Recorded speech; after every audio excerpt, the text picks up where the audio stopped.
All right, everyone. Thank you so much for joining us here on the next edition of the Franchise Your Business webinar series. My name is Tom DuFore. I am the CEO of Big Sky Franchise Team. And as we open today, if you're new to us, I always like to give a little overview for anyone who might be new to us, who's joining or listening for the first time. This is a webinar series we've been doing for over coming up on about 3 years. We've been doing this specific session on current franchise sales and marketing trends, where we talk through macroeconomic data and we start diving down a little more narrow to some microeconomic data as it pertains to the economy at large. We're going to take a look at things like the unemployment rate. We're going to take a look at the inflation rate. We're going to look at other indicators on more of a macro level. Then we're going to look at small business data and franchise specific data and talk through all of this, because all of this is going to impact your franchise sales and marketing efforts in some way, shape, or form. And whether your candidates are thinking about this or talking about this, it's chances are it's on their minds or something that they are aware of, and that you as a franchise professional should be aware of, so that if it comes up, you are prepared to talk through it or have at least a reference point to talk about. Now, this session is part of our Franchise Your Business webinar series. We do 3 or 4 of these every month. They're live sessions. If you're new, you can subscribe to our podcast if you want to get the recording of this that we'll publish next week sometime. So we have several of those past episodes recorded, as well as our YouTube channel. So you can subscribe to our YouTube channel. Just look for bigskyfranchiseteam.com. And finally, our weekly podcast that we are fast approaching 200 episodes on is called Multiply Your Success. Multiply Your Success on your favorite podcast platform. So we will go ahead and get away and get this underway. And for those of you that are joining live, please feel free, excuse me, to use the raise hand feature. I can unmute you if you have a question, or if you'd like to type it into a Q&A or chat box, please feel free to do so. I look forward to going over that information with you. So I will go ahead and be sharing my screen as we talk through this to get us started. And as my screen is booting up and loading up, we have excuse me. The first report is from the Institute for Supply Management, and they have 3 reports that they produce each and every month and have done so for many years. The first is the Manufacturing Purchasing Managers Index, the Services PMI, and then the Hospital PMI. So we will start first with the uh, uh, manufacturing PMI. And we'll go ahead and I'll zoom in a little bit on this here so we can take a look at that. Hopefully that gives you a little bit better perspective. And it says manufacturing PMI at 49%. So the U.S. manufacturing sector contracted in as the manufacturing PMI registered 49%, 1.4 percentage points higher than the reading of 47.6% recorded in August, and its highest figure since November 2022 at 49%. This is the 11th month of contraction, but the 3rd month of positive change. Of the 5 sub-indexes that directly factor into manufacturing PMI, 2 are in the expansion territory, up from none in August. So this just gives you a nice little overview here. And what you can see, as the report said, since it's the first time it's been at 49% or higher since November of 2022. So coming up on a year. And you can see now we've had several months in a row where this is starting to point up, that we're starting to see a trend here, and hopefully keep our fingers crossed. By the time we do this session in November, we maybe see this at or above the 50% for the manufacturing break even. And remember, the overall economy break even line is 48.7%. So at 49%, we're right at essentially that break even number. And again, manufacturing PMI is what manufacturing is. It's a leading indicator. So generally, what is happening in manufacturing, we might see 6 or 12 or 18 months later in the economy.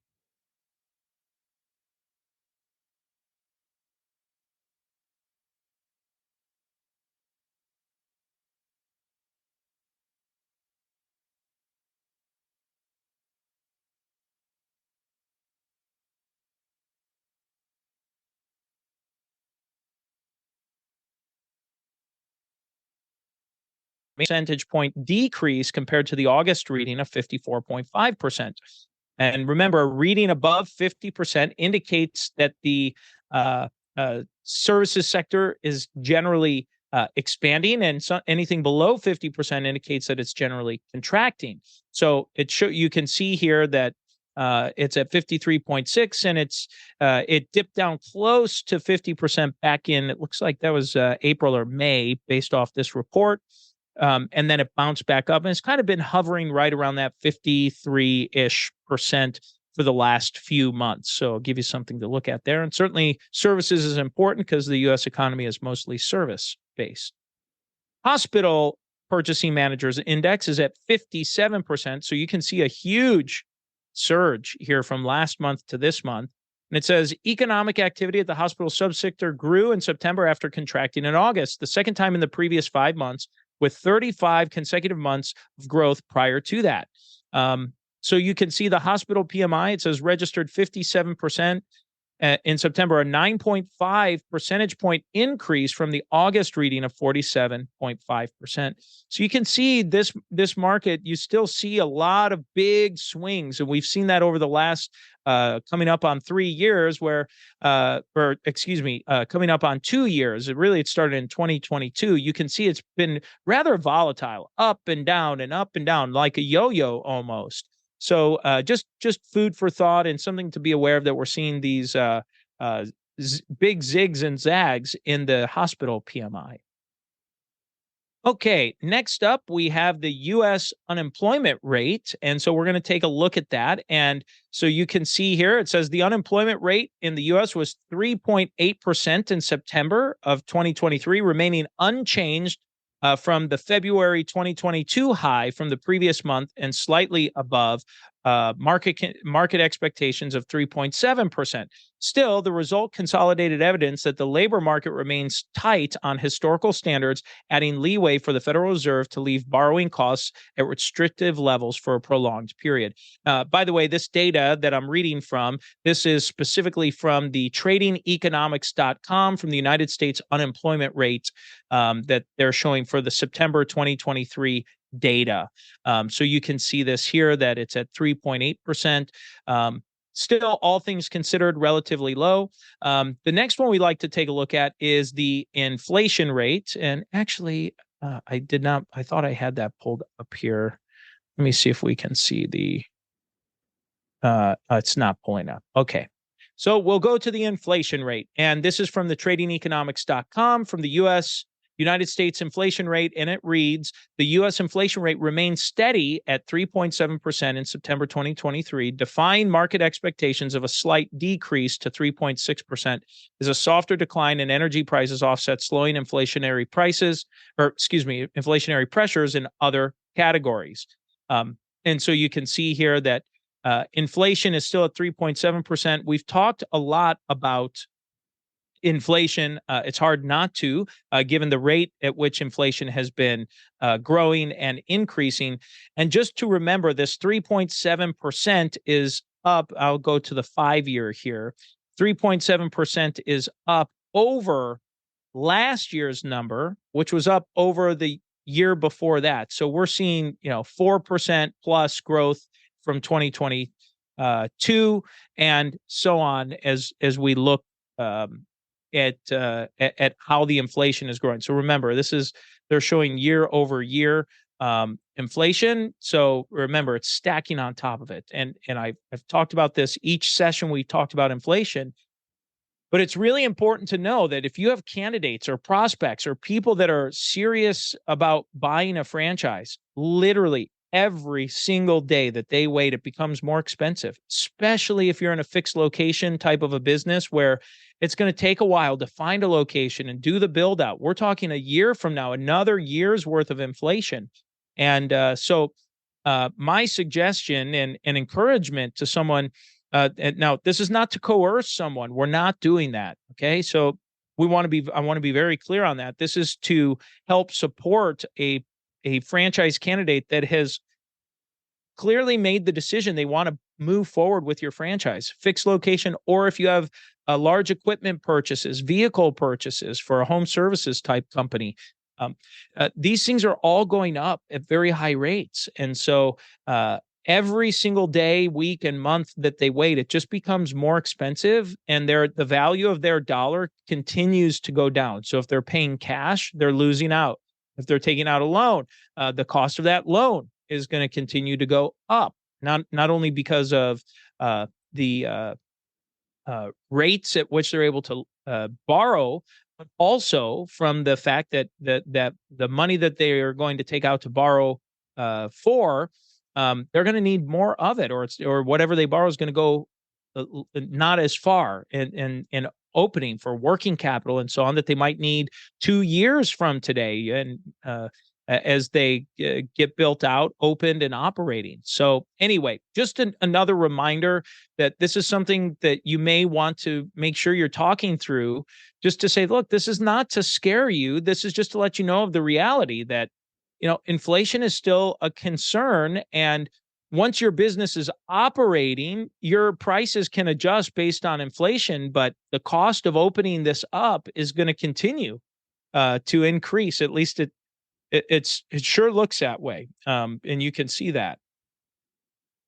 Okay, the next chart that I like to talk through is the University of Michigan's Index of Consumer Sentiment, and this is showing 50 years, the previous 50 years. I'm going to zoom in on this. Hopefully, you can see this a little bit better. And let me arrow over. So you can see 2023, you can see this big fall off last year, about a year ago, and at the tail end of 2022. And now we're seeing this climb up here in 2023. So you can see it did dip down a little bit for the month of September for consumer sentiment. But it's still showing this steady climb up from the lowest reading that it had had in its history back at the tail end of last year. So these are all positive things going on that I think are just continuing to generally go in the right direction. This month it dipped down a little bit. We'll see what happens next month. If we get another one, but you can see about 2 months ago, we had a growth, then a drop, then a big growth, a little, and maybe we might see another similar trend, a little drop, and maybe a bigger growth in this month of October.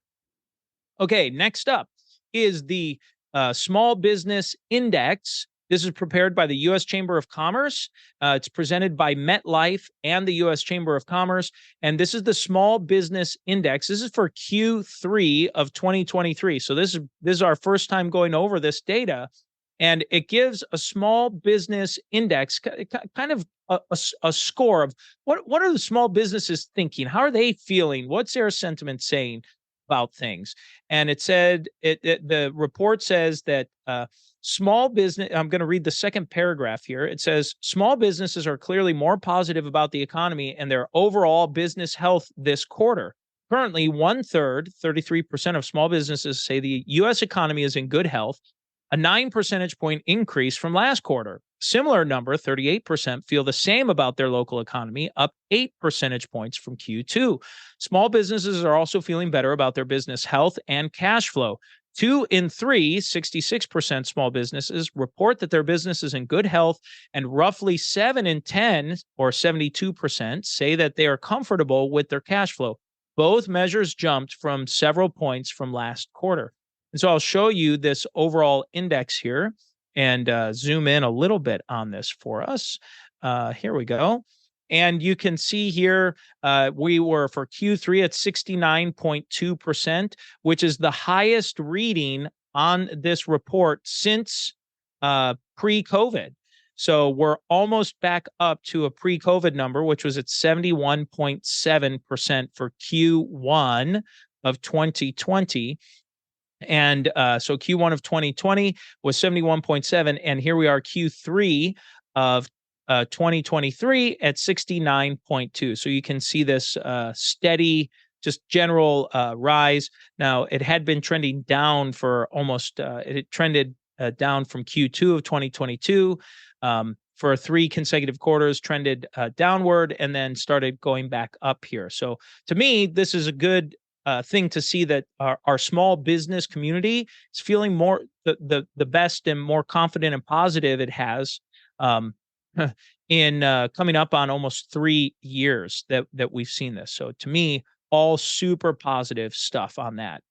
Okay, here's Vistage does a CEO confidence report, and this is their Q3 report that they produce. If you're not familiar with Vistage, it is a business mastermind group that meets to work with entrepreneurs, and I have no stake in their organization at all. Just have known people. I've attended their meetings, known people that have been a part of it, that speak very highly of the organization, and they started this CEO confidence index, which I think is really great to see.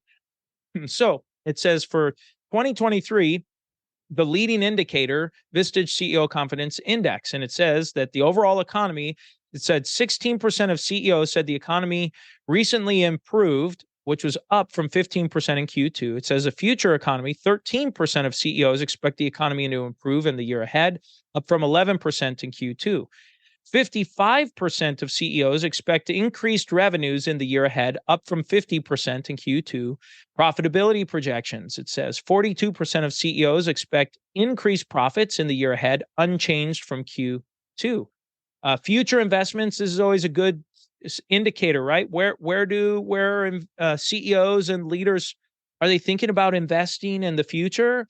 And it says 35% of the CEOs expect to increase investments in the year ahead, which is up from Q2.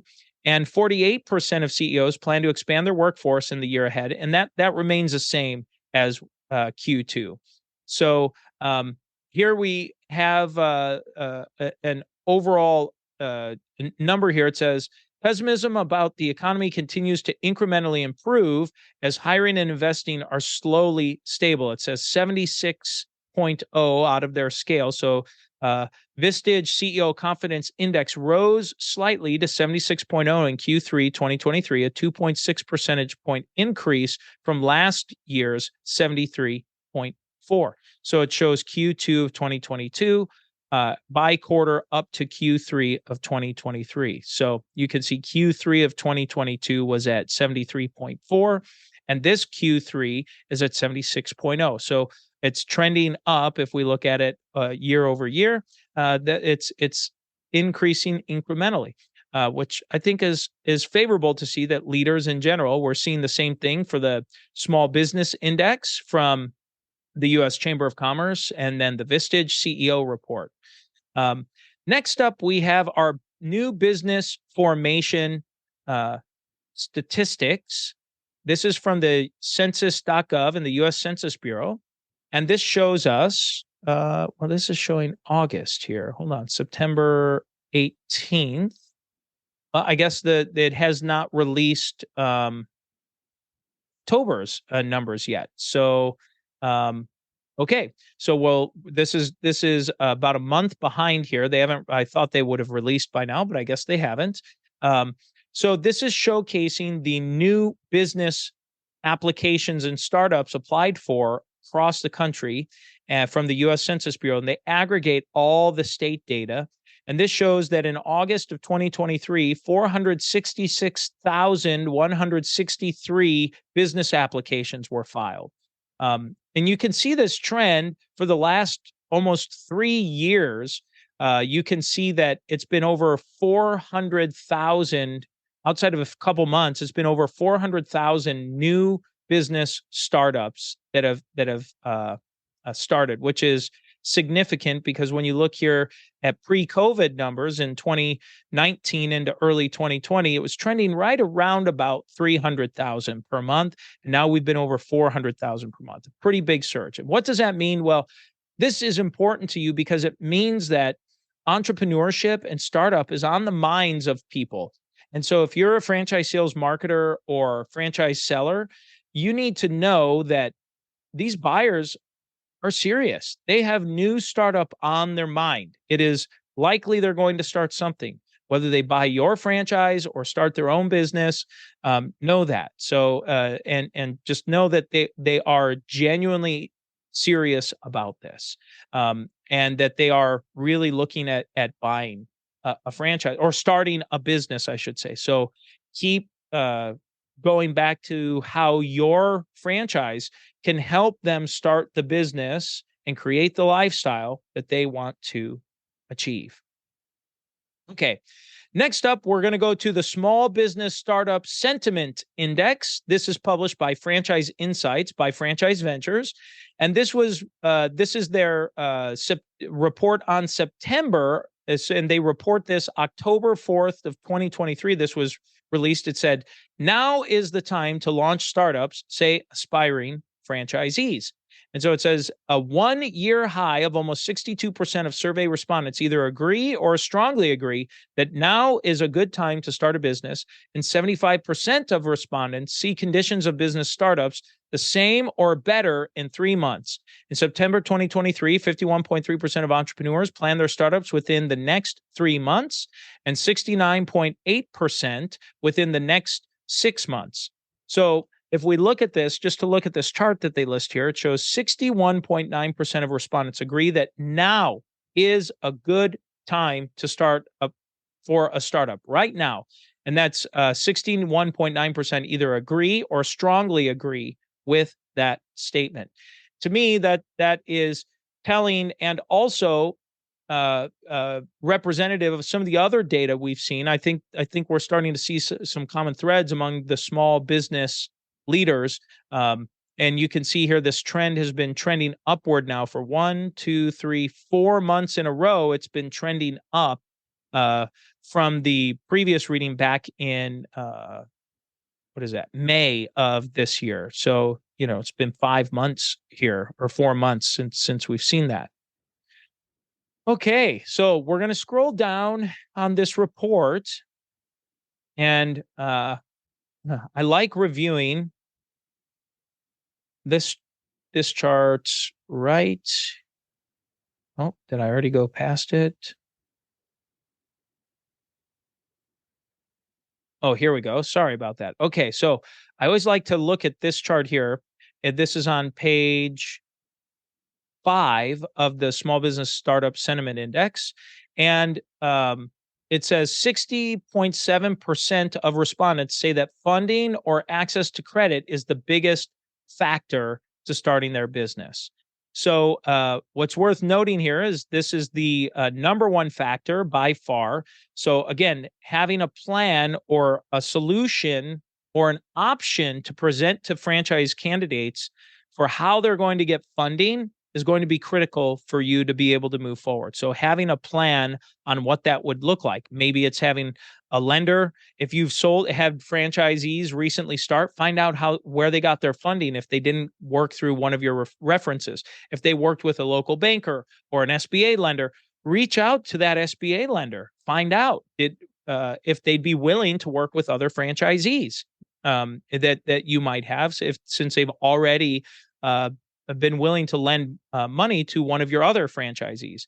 If you don't have any franchisees or anything that you can really reference, connecting with some great franchise lenders that operate as brokers in most cases, that can help secure funding for your franchisees through a wide variety of sources. There are a lot of great franchise suppliers out there that can help support you with that. So this is the number one. Number 2 on the list is the economic climate, and that has continued to drop. So that's 2 months in a row it's dropped down for economic climate. It's at 36.9% of respondents. What's interesting here is the number 3 category is tax law changes, and that surged up to be number 3 on the list. So tax law changes is of concern too. So 21.4% of respondents.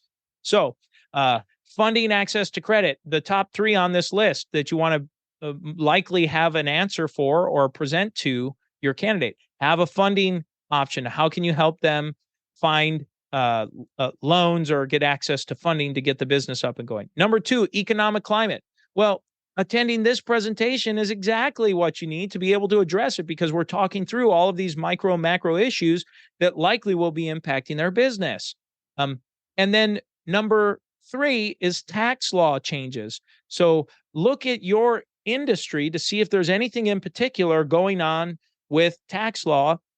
And even if there isn't, have a cadence that you're going to check in on that quarterly or every 6 months. Tax laws generally don't change very often, so it's something for you to be thinking about and just checking in and say, we check on this, and there's been no changes in our industry in the last however long, several years. Or if there have been changes, you say, well, yes, it has changed. It changed to this, to that. There's legislation pending here or there. And you probably have an industry association that you can take a look at to support and find some data out and that can help you with the current trends in your specific industry. So know about that and be willing to talk to a candidate because it very well may be on their mind. One out of roughly one out of every 5 candidates that's on their mind. Okay. Here's another interesting data point that I like to reference here. This is from the Franchise Insights by Franchise Ventures. They publish blog posts, one a week with some interesting data and statistic. And this is this week's. This was published October 11th, 2023. It's by Michael Alston for Franchise Insights. And the title reads, "What drives franchise prospects to visit franchisor websites after requesting more information on franchise portals?" So if you recall in a previous blog post, which I think this is it, that they published last week, it shows that a reliable lead source for lead referrals to your franchise development website. It shows that after a candidate comes through one of the franchise portals, 66% of them visit the franchisor website, and 21% of them actually submit a second request. So if we look at just ballpark numbers, if we say out of 5 candidates coming through, out of 5 portal leads, that means roughly 3 are going to come back to your website, and 1 of them is actually going to submit contact form on your website again. Okay. And then this follow-up article that was released here. Oh, let me go back one, which we were talking about here, which was released October 11th, a couple days ago. It said, "Why did you visit the franchise website after inquiring on the franchise portal?" Well, half of the respondents said, "I was very interested and just wanted to learn more." Boy, that's great to know. Half of the people that said they came to it, they were very interested. 31.5% said, "I wanted to prepare before having a conversation with," I'm assuming it says with the franchisor, with a representative from the company. So 31.5%. So that means if we add the top 2 reasons together, that means that 82.2% of portal leads that came to your website said that they came there because they wanted more information, because they're interested, very interested, or that they wanted to prepare for a conversation, which also indicates that they are very interested. So that's all good, great information to know. So I just think that's worth pointing out. To finish going through the rest of the data, 9.6% of the respondents that said that they did not find sufficient information on the franchise portal website, and 8.2% said some other reason. So worth noting about franchise portals. Okay, now the final thing that I always like to show every session is I love this report that Franchise Insights publishes, and it says the following franchise categories showed the greatest inquiries on the Franchise Ventures platform of websites and mobile apps in the last 90 days. So these were the most active franchise categories that received the most inquiries over the last 90 days. So essentially, they said of all the leads that came in over the last 90 days, what percentages of leads were requested by industry or category on their website? So you can see here, home services is number 1, and it has been number 1 for about 3 years now. But home services is surging again, and it's up to 26.9%.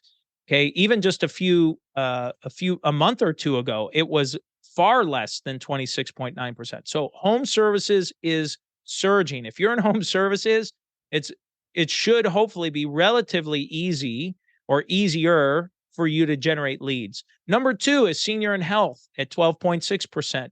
Business services, 11.4%. Cleaning and maintenance, 11.3%.